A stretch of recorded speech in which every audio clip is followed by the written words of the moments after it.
getting a lot of questions how I do knives, how I do this, how I do that. So today we're gonna show you how to do the Madonna fastback. We'll take it apart, strip the knife, blast it. Then I've been using these like soft blocks to brush them. So yeah, go in, brush it.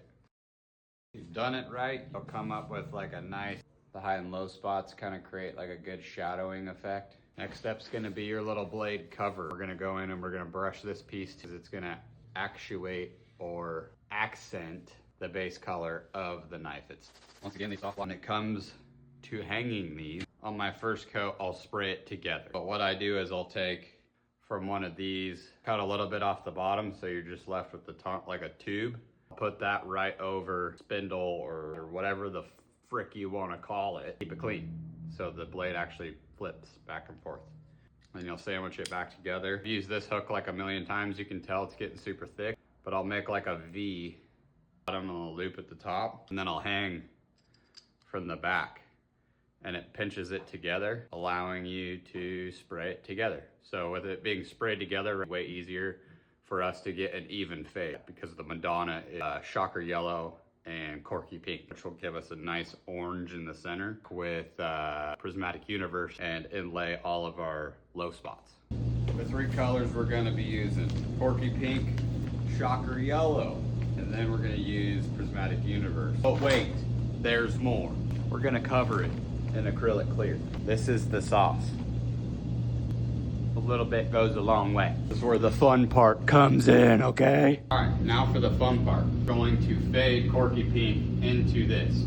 Obviously, we're using an electrostatic powder coating gun. Fading can get a little sketchy. Usually I want to pull from the bottom in, but I'm also gonna kind of try to see where the electricity takes us and where the wrap takes us. Got quite a bit of wrap on the back, so use your mouth and blow it away. I think that is pretty damn sweet.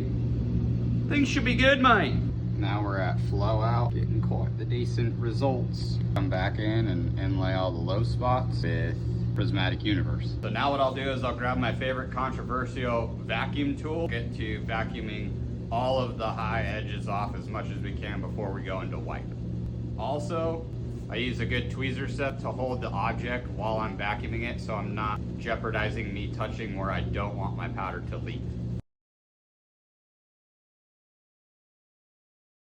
Got most of it all vacuumed off without messing it up. I'm gonna go in and finger wipe. Comes into like the hard lines. I use one of my little red plugs. We'll get to that point to where we can start wiping with this. Doesn't really matter where you start. I like to start up here at the front and work my way back. Some colors, when you're wiping them, will let you wipe pretty clean, hard lines, and then some other powders just won't allow it. So some of it wipes really good, some of it wipes horribly. Like this is wiping pretty good on those hard lines. Come back to my little plug, make sure this thing is stable. Get right on that hard line, push.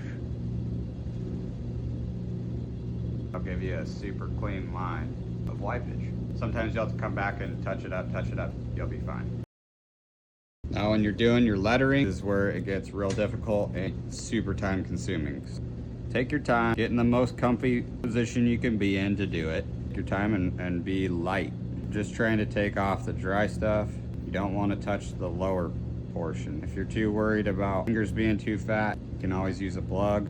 I use a plug once I get closer to those ends, and then just rinse and repeat. Take your time, breathe, relax, and have some fun. And just like that, you're that much closer to having a custom Milwaukee fastback. We're gonna apply some acrylic clear. They're still split apart, so you get coverage inside and out. So here we go. Nice and smooth like. Thanks for tuning in with Powder Coating with Palmer. That's how I go into doing my faded jobs on a Milwaukee fastback. So hopefully this helps y'all. Cheers, everybody. Congratulations, you're moving to the next level. Your next opponent is you.